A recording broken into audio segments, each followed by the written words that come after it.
किसी भी क्षेत्र में सफलता प्राप्त करने के लिए इंसान को हमेशा खुश रहने की कला सीखनी होगी और सकारात्मक नजरिया रखना होगा। आज हम आपको ऐसे 4 तरीके बताएंगे जिससे आप हमेशा खुश रहेंगे और सकारात्मक रहेंगे। तो चलिए वे तरीके हम एक रहस्यमय कहानी के माध्यम से जानते हैं। तो चलिए शुरुआत करते हैं। बहुत समय पहले की बात है, एक छोटा सा नगर था। उस नगर में एक बहुत ही धनी सेठ रहा करता था। उस धनवान सेठ के पास कहने को सब कुछ था, किसी चीज की कोई कमी नहीं थी। उस धनवान सेठ ने अपने जीवन में बहुत बड़े बड़े मुकाम हासिल किए थे। उसने अपने जीवन में कई सफलताएं प्राप्त की थीं। वह जिस नगर में भी व्यापार करने जाता, वहां पर भी उसे सफलता मिलना निश्चित था। वह अपने जीवन में कभी भी हारा नहीं था। उसका व्यापार भी खूब जोरों शोरों से चल रहा था। उसके पिताजी ने उसे ऐसी 4 बातें बता रखी थीं जिसका वह नियमित पालन किया करता था और उन्हीं बातों का अनुसरण किया करता था, और उन्हीं बातों की वजह से उसका जीवन बड़ा ही सुखमय था। वह जीवन के हर क्षेत्र में सफल था। ऐसे ही काफी समय बीत गया और अब वह धनवान सेठ काफी बूढ़ा हो चुका था। अब उसे लगने लगा था कि मेरी मृत्यु बहुत नजदीक है, मेरी मृत्यु कभी भी हो सकती है। और वह जानता था कि उसका बेटा बहुत भोला है, बहुत नादान है।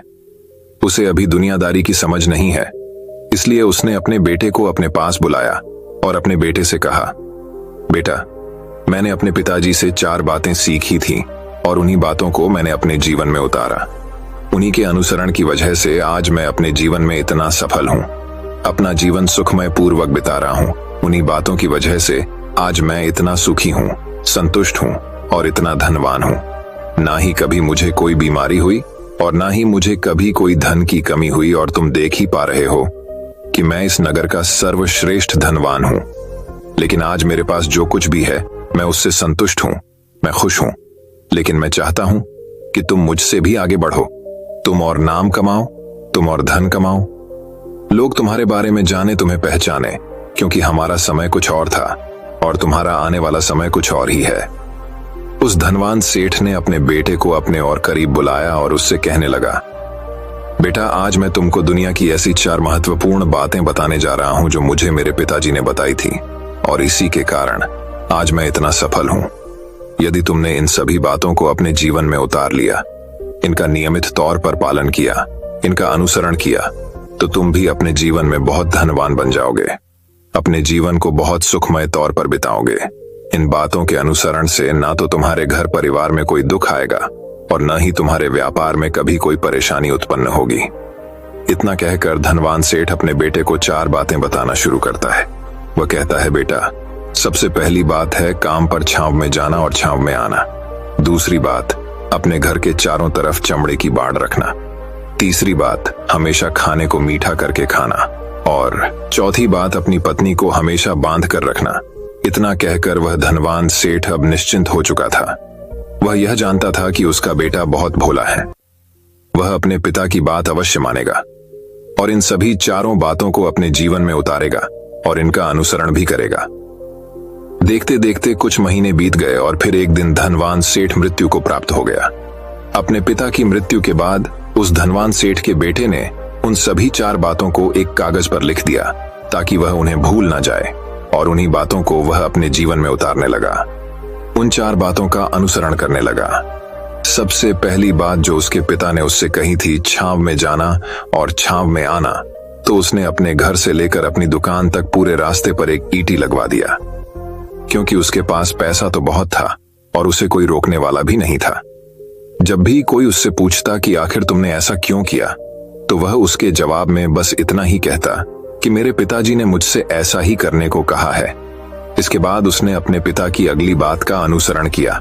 उसने अपने घर के दोनों तरफ चमड़े की एक दीवार खड़ी करवा दी।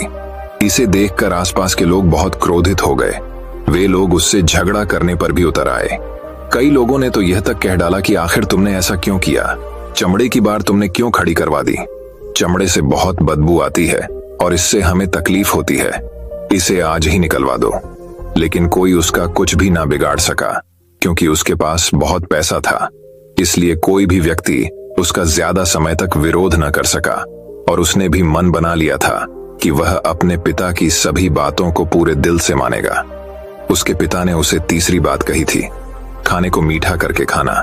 जिस कारण वह अपनी पत्नी से हर रोज खाने में कुछ मीठा ही बनवाता था। कभी सेवियां, कभी खीर, कभी हलवा तो कभी मिठाइयां। हमेशा यही सब खाता रहता।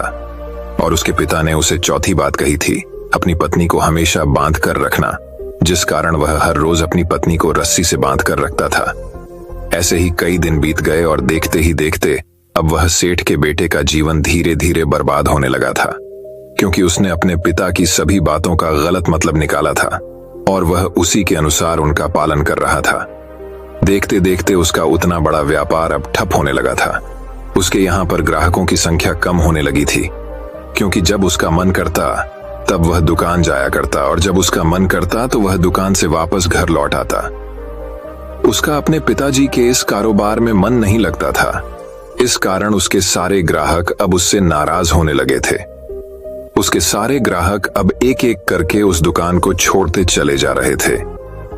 इसी कारण उसका पूरा व्यापार ठप हो चुका था। जिस व्यापार को खड़ा करने में उसके पिताजी ने खून पसीना एक कर दिया था, उस व्यापार को उसने कुछ ही महीनों में पूरी तरह से बर्बाद कर दिया था। अब उसका धंधा बहुत कम हो चुका था, जिस कारण वह बहुत परेशान रहता था। वह बहुत चिंतित रहता था और इसके साथ ही उसने अपने घर के चारों तरफ चमड़े की दीवार खड़ी करवाई थी। उस कारण आसपास पर बहुत गंदी बदबू फैल चुकी थी। इसलिए जो भी उसके आसपास रहते थे उन सभी ने वह घर छोड़कर कहीं और पर अपना बस बसा लिया। चमड़े की बदबू के कारण अब उसके घर में भी कोई नहीं आता था। यहाँ तक कि उसके मित्र और रिश्तेदार भी उस घर में आने से कतराते थे। लेकिन अब भी उसे समझ नहीं आ रहा था कि आखिर यह सब हो क्यों रहा है। वह बहुत परेशान रहने लगा था और वह हमेशा मीठा भोजन किया करता था, जिस कारण उसका वजन बहुत ज्यादा बढ़ चुका था और इस मोटापे के कारण उसके शरीर में ना जाने कितनी सारी बीमारियों ने अपना घर बना लिया था। इन्हीं कारणों से अब उसका पैसा भी इन चीजों में बर्बाद होने लगा था। और अपने पिता की चौथी बात उसने मानी थी, वह थी अपनी पत्नी को बांध कर रखता, जिसकी वजह से उसकी पत्नी उससे नाराज हो गई और वह घर छोड़कर अपने मायके लौट गई। उसने अपनी पत्नी को मनाने की कोशिश की, तरह तरह के उपाय किए, लेकिन उसकी पत्नी नहीं मानी। और वैसे भी कोई भी स्त्री ऐसे मर्द के साथ क्यों रहना चाहेगी जो उसे बेवजह ही बेबात पर बांध कर रखता हो। देखते देखते अब वह सेठ के बेटे का पूरा जीवन बर्बाद हो चुका था। ना तो अब उसके पास व्यापार बचा था, ना ही धन, ना ही उसकी पत्नी और ना ही वह रिश्तेदार जो पैसों के लिए उसके आसपास घूमा करते थे। और तो और अब उसका स्वास्थ्य भी ठीक नहीं रहता था, जिस कारण वह बहुत चिंतित रहने लगा था, बहुत परेशान रहने लगा था। उसे यह सब समझ ही नहीं आ रहा था क्या हो रहा है और क्यों हो रहा है। इन सभी बातों को लेकर तो बहुत परेशान रहता और वह मन ही मन अपने पिताजी को कोसा करता। कहता, पिताजी, आपने तो मेरा पूरा जीवन बर्बाद कर दिया। आपकी उन 4 बातों के कारण आज मुझसे मेरा सब कुछ छिन चुका है। ना तो मेरे पास व्यापार रहा, ना ही धन दौलत, ना ही वह रिश्तेदार, ना ही मेरी पत्नी, और यहाँ तक कि मेरे स्वास्थ्य ने भी मेरा साथ छोड़ दिया है। आप ही के कारण आज मेरा पूरा जीवन बर्बाद हो चुका है। यदि मैंने आपकी वह 4 बातें ना मानी होती, यदि मैंने उन्हें अपने जीवन में ना उतारा होता, तो आज मैं एक सुखमय जीवन जी रहा होता। आपकी इन 4 बातों पर चलकर मुझे क्या मिला? मैंने एक आज्ञाकारी बेटे की तरह आपकी सारी बातें भली भांति मानी, उन पर यकीन किया, उनका अनुसरण किया, लेकिन मैं ही मूर्ख था जो मैंने आपकी उन बातों पर आंख बंद करके यकीन कर लिया। इतना कहकर वह फूट फूट कर रोने लगा। तभी उसे एक दिन पता चला कि उसके पास के नगर में एक साधु आए हुए हैं और वह साधु सभी की समस्याओं का हल बताते हैं। चाहे कैसी भी समस्या हो, वह उसका निवारण अवश्य करते हैं। यह सुनकर उसने सोचा कि चलो एक बार मिलकर देखता हूं, हो सकता है कि मेरी भी समस्या का समाधान मुझे मिल जाए। इस आशा के साथ वह उन साधु के पास पहुंचा। वहां पहुंचकर सीधा उनके चरणों में जा गिरा और जोर जोर से रोने लगा। वह कहने लगा, हे गुरुवर, अब आप ही मुझे बचा सकते हैं। मेरे पिताजी ने तो मेरा पूरा जीवन बर्बाद करके रख दिया। आज मेरी जो भी स्थिति है वह सब मेरे पिताजी के कारण ही है। मेरे पिताजी ने मुझे जैसा कहा मैंने वैसा ही किया। हमेशा एक अच्छे बेटे की तरह उनकी सारी बातें मानी, अपने सारे फर्ज निभाए। और देखिए मेरे पिताजी ने मेरे साथ क्या किया। मरते मरते भी वह मुझे गलत बात सिखा गए और उसका खामियाजा मुझे आज भुगतना पड़ रहा है, क्योंकि मैंने उनकी सभी बातों को अपने जीवन में उतारा, उनका अनुसरण किया। और देखिए आज मेरे साथ क्या हो गया। मेरा तो पूरा जीवन ही बर्बाद हो गया। मैं अब तक यह नहीं समझ पाया कि मेरे पिताजी ने मेरे साथ ऐसा क्यों किया। क्या मैंने उनके साथ कुछ गलत किया था? इतना कहकर वह उन साधु के सामने और भी जोर जोर से रोने लगा। तभी वह साधु महाराज उस सेठ के बेटे से कहते हैं, बेटा चुप हो जाओ, पहले मुझे अपनी सारी बात तो बताओ। आखिर तुम्हारे साथ क्या हुआ है? तुम इस तरह से क्यों रो रहे हो? तुम्हारी इस परेशानी का क्या कारण है? उन साधु के इतना कहने पर उस सेठ के बेटे ने पर्ची उन साधु के हाथ में रख दी, जो उसने अपने पिता की मृत्यु के बाद लिख रखी थी, जिसमें उसने अपने पिता की चारों बातें लिखी थी। उन साधु ने पर्ची ली और उसे पढ़ने लगे और उन्होंने जैसे ही वह पढ़ा, वह जोर जोर से हंसने लगे। और वह उस सेठ के बेटे से कहते हैं, तुम कितने बड़े मूर्ख हो। तुम्हारे पिता ने तो तुम्हें दुनिया का सारा ज्ञान दे दिया, लेकिन तुम उसे समझ नहीं पाए। तुम उसका सही तरह से पालन नहीं कर पाए और कहते हो कि तुम्हारे पिता ने तुम्हें गलत राह दिखाई है, तुमने गलत संदेश दिया है। तुम्हारे पिताजी तो तुम्हारी परीक्षा ले रहे थे कि तुम उनकी बातों को समझ पाते हो या नहीं, तुम उनकी बातों का सही मतलब निकाल पाते हो या नहीं। यदि वह चाहते तो इसका मतलब तुम्हें अच्छी तरह से बता सकते थे, लेकिन वह चाहते थे कि तुम इन बातों का मतलब खुद से जानो, खुद से समझो कि इन बातों का क्या अर्थ है। लेकिन अब तो ऐसा प्रतीत होता है कि मानो तुम्हारी बुद्धि बिल्कुल भ्रष्ट हो चुकी है। तुमसे बड़ा मूर्ख मैंने आज तक नहीं देखा। जिसके पास दुनिया का इतना बड़ा ज्ञान हो, वह भला इतनी बड़ी मूर्खता कैसे कर सकता है? तुम्हारे पास कोई ज्ञान नहीं है, तुमने कोई भी ज्ञान अर्जित ही नहीं किया। अगर तुम इन बातों का सही मतलब समझ चुके होते तो तुम भी अपने जीवन में अपने पिता की तरह ही सफल होते, खुश होते और तुम्हारा जीवन सुखमय तरह से बीत रहा होता। लेकिन तुम इतने बड़े मूर्ख हो कि तुमने अपने पिता की बातों का गलत मतलब निकाल लिया। उन बातों के मतलब के बारे में तुमने सोचा तक नहीं। उन्होंने जैसा कहा तुमने वैसा करना शुरू कर दिया। यदि तुम्हें उन बातों का अर्थ नहीं पता चल रहा था तो तुम किसी ज्ञानी से मिल सकते थे, तुम उससे उस बात का मतलब निकाल लेते। लेकिन जैसा तुमने अपने पिता की इन बातों को समझा है, इसका मतलब वैसा नहीं है। इस पर वह धनवान सेठ का बेटा कहता है गुरुवर, आप क्या कहना चाहते हैं? क्या मैं अपने पिता की बातों को सही नहीं समझ रहा? और वैसे भी इसमें समझने लायक है क्या? उन्होंने तो सब कुछ साफ साफ ही बताया था और मैंने उन्हें अपने जीवन में उसी तरह से उतार लिया, तो फिर मैंने गलत क्या किया है? इस पर गुरुवर एक बार फिर मुस्कुराने लगे और उस सेठ के बेटे से कहते हैं, बेटा, ये जो बातें लिखी गई हैं, इन बातों के पीछे एक गहरा अर्थ है जिसे तुम समझ नहीं पाए। इसी कारणवश तुमने यह मूर्खता कर दी और इसी कारणवश तुमने अपना पूरा जीवन बर्बाद कर लिया।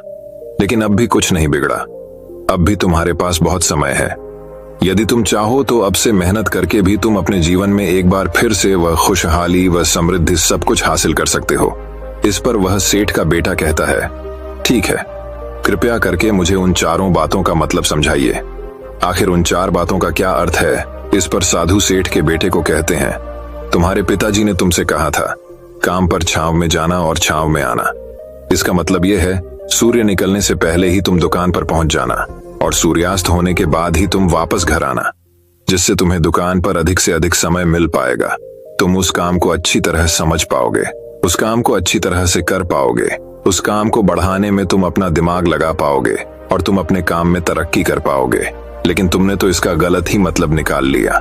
तुमने तो अपने घर से लेकर दुकान तक एक ऐसा टेंट लगवा दिया जिसे तुम छांव में आ सको और छांव में जा सको। अब तुम ही बताओ, क्या तुमने अपने पिताजी की इन बातों का सही मतलब समझा था? यह सुनकर वह सेठ का बेटा जोर जोर से रोने लगा और कहने लगा, हाय गुरुवर, मेरी ही गलती थी। मैंने अपने पिता की इन बातों का गलत मतलब निकाला और इसी कारण वर्ष आज मैं पूरी तरह से बर्बाद हो चुका हूं। मैं ही सबसे बड़ा मूर्ख था। मेरे पिताजी ने तो मुझे इतना महत्वपूर्ण ज्ञान दिया था, लेकिन मैं उस हीरे को पत्थर समझ बैठा। आगे वह सेठ का बेटा उन गुरुवर से कहता है कि गुरुवर, दूसरी बात क्या है? उसका अर्थ क्या है? आगे गुरुवर दूसरी बात का अर्थ समझाते हुए कहते हैं, चमड़े की बाढ़ करवाना। इसका अर्थ यह है कि तुम अपने घर में कुत्ता या बिल्ली पालना। जब तुम अपने घर में कुत्ता बिल्ली पाल लोगे तो यह तुम्हारे घर की चारों ओर से रक्षा करेगा, जिससे तुम्हारी धन दौलत पूरी तरह से सुरक्षित रहेगी और तुम बेफिक्र होकर दुकान पर मन लगा सकोगे, बेफिक्र होकर दुकान के कामों को समझ सकोगे और तरक्की कर पाओगे। और तो और तुम्हारे मन में कभी यह भी डर नहीं होगा कि कहीं कोई चोर आकर मेरी संपत्ति ना चुरा ले। चमड़े की बाड़ करवाने का असली मतलब यह है, लेकिन तुमने तो चमड़े की बाड़ करवाने का मतलब कुछ और ही निकाल दिया। तुमने तो अपने घर की 2 दीवारों को ही चमड़े से पूरी तरह से भरवा दिया, जिस कारण आसपास गंदी बदबू फैल गई। तुम्हारे आसपास के पड़ोसी भी अपना घर छोड़कर कहीं और चले गए। यहां तक कि तुम्हारे मित्र, तुम्हारे सगे संबंधी भी उस बदबू के कारण तुम्हारे घर पर आने से कतराने लगे। और अब हालत यह हो चुकी है कि ना तो तुम्हारे घर पर कोई आता है और ना ही कोई जाता है, और इसी कारणवश लोग तुम्हें नापसंद करने लगे, और तुम्हारी बर्बादी का यह भी कारण है। आगे सेठ का बेटा कहता है, गुरुवर, ये सब तो ठीक है, लेकिन ये खाने को मीठा करके खाना, इसका क्या? मैंने इसका भी अर्थ गलत निकाला है क्या? मैंने तो अपने पिता की बातों के कहे अनुसार ही हर रोज मीठा खाया, और आज देखिए मेरा शरीर कितना वजनदार हो चुका है, जिस कारण मुझे अनेक प्रकार की बीमारियों ने घेर रखा है। क्या मैं इस बात को भी गलत समझ रहा था? इस पर वह साधु उस सेठ के बेटे से कहते हैं, हाँ, तुमने इस बात का भी गलत मतलब ही निकाला है। मीठा करके खाने का अर्थ यह है कि जब भी तुम्हें भूख तेजी से लगे तभी तुम्हें भोजन करना है, ना उसके पहले और ना उसके बाद। अन्यथा यदि तुम्हें भूख न लगी होगी और तुम्हें भोजन मिल जाए तो तुम उस भोजन की कभी कदर नहीं करोगे। वह रोटी तुम्हें कभी मीठी नहीं लगेगी, फिर चाहे वह भोजन कितना भी स्वादिष्ट क्यों ना हो, चाहे भोजन कितना भी लाजवाब क्यों ना हो, तुम उसकी कदर कभी नहीं कर पाओगे, तुम उसका सम्मान कभी नहीं कर पाओगे। किंतु जब एक व्यक्ति को जोरों की भूख लगी होती है तो उसके सामने यदि तुम सूखी रोटी भी रख दो तो भी वह उसके लिए किसी पंचमेल से कम नहीं है। वह उसे प्रेम पूर्वक खाता है, उसका आदर करता है, उसका सम्मान करता है, और वह रोटी उसे मीठी लगती है। इसीलिए तुम्हारे पिताजी ने यह कहा था कि भोजन मीठा करके खाना, जिससे तुम्हारा स्वास्थ्य भी अच्छा रहेगा। क्योंकि जब एक व्यक्ति को भूख लगी होती है और उस समय पर जब वह भोजन करता है तो वह उसके लिए एक अमृत समान होता है, और वहीं पर जब किसी व्यक्ति को भूख न लगी हो और ऐसे समय पर वह भोजन करता है तो वह उसके लिए जहर समान है, वह उसे बहुत नुकसान पहुंचा सकता है। लेकिन तुमने तो इसका भी गलत मतलब निकाला था। तुम हर रोज मीठा खाने लगे, जिस कारण तुम्हारा वजन बढ़ने लगा, और इसी कारणवश तुम्हारे शरीर में अनेक रोग ने अपना घर बना लिया, और यह तुम्हें मृत्यु के करीब ले जा रहा था। इसलिए आज से जब भी तुम्हें जोरों की भूख लगे तभी भोजन करना तुम्हारे लिए अत्यधिक फायदेमंद होगा, और तुम्हारे शरीर को हमेशा निरोगी बनाने में तुम्हारी मदद करेगा। और जब भी तुम्हें भोजन की आवश्यकता ना हो, तुम्हें भूख ना लगी हो, ऐसे समय पर भोजन कभी ना करना। ये तुम्हारे लिए बहुत नुकसानदायक साबित होगा, और यही तुम्हारी तीसरी गलती थी, जिस कारण तुम्हारा पूरा जीवन बर्बाद हो रहा था। आगे सेठ का बेटा कहता है, चौथी बात तो बिल्कुल साफ लिखी गई है, अपनी पत्नी को हमेशा बांध कर रखना, तो इसका अर्थ भी कुछ और है। क्या मैंने इसका भी गलत मतलब निकाला है? इस पर साधु कहते हैं, हाँ बेटा, अपनी पत्नी को बांध कर रखने का अर्थ यह नहीं है कि तुम रोज रस्सी से बांध कर रखो, बल्कि इसका अर्थ तो यह है कि जब भी तुम दोनों के बीच में कोई आपसी मतभेद हो जाए, कुछ नोक झोंक हो जाए, तो तुम अपनी पत्नी पर हाथ मत छोड़ना। जब तक एक स्त्री का पति उसके साथ रिश्ते में बंधा होता है तो वह अपने रिश्तों में बंध जाती है, और वह अपने रिश्ते को पूर्ण तरीके से निभाने का हर मुमकिन प्रयास करती है। और ऐसे समय पर यदि तुम्हारे बीच कुछ नोक झोंक हो जाए, कुछ गलतियां हो जाएं, और ऐसे समय पर तुम उस स्त्री का हाथ नहीं छोड़ते, वह तुम्हें छोड़कर कभी नहीं जाएगी।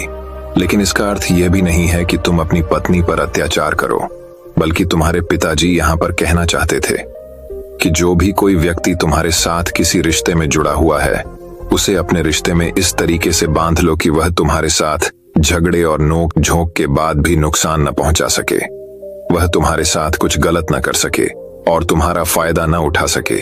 अपने रिश्तों को हमेशा बांध कर रखना, उन्हें खुला मत छोड़ना, अन्यथा वह तुम्हारे हाथ से फिसल जाएंगे। और हम में से अधिकांश लोग अपने जीवन में यही गलतियां करते हैं और अपने नए रिश्तों को कभी समय नहीं देते, जिस कारण उनका रिश्ता उतना मजबूत नहीं हो पाता, और इसी कारणवश वह अपने रिश्ते से हाथ धो बैठते हैं। और यही गलती तुमने भी की। तुमने तो अपनी पत्नी को बांध कर रखा था, तो भला वह तुम्हें कैसे माफ कर सकती है? और यही कारण है कि वह तुम्हें छोड़कर चली गई।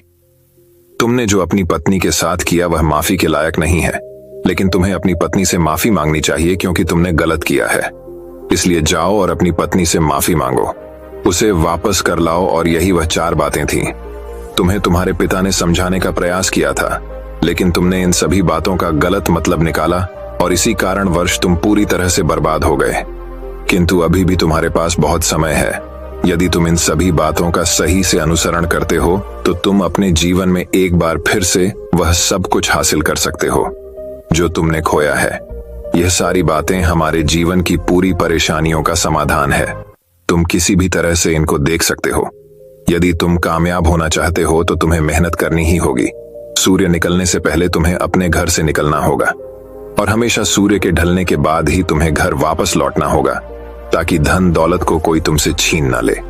तुम्हें अपने रिश्तों को कुछ इस तरीके से बांधना होगा ताकि वह रिश्ते तुम्हें परेशान ना करें, तुम्हें तकलीफ ना पहुंचाएं, तुम्हारा फायदा ना उठाएं, और हमेशा एक अच्छा और स्वस्थ भोजन करना जब तुम्हें भूख लगी हो, ताकि तुम्हें जो भी सांसें मिली हैं तो उसे खुशी खुशी जी सको, और अपने रिश्तों को हमेशा बांध कर रखना, उन्हें खुला मत छोड़ना, अन्यथा वह तुम्हारे हाथ से फिसल जाएंगे।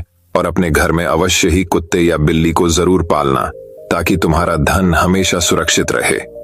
इन सभी बातों का अपने जीवन में अनुसरण करने के बाद तुम अपने जीवन में सब कुछ एक बार फिर पा सकते हो जो तुमने आज तक खोया है, और हो सकता है कि तुम इससे भी अधिक उन्नति कर पाओ, इससे भी अधिक समृद्धि पा सको, अपने जीवन को खुशहाल और सुखमय बना सको।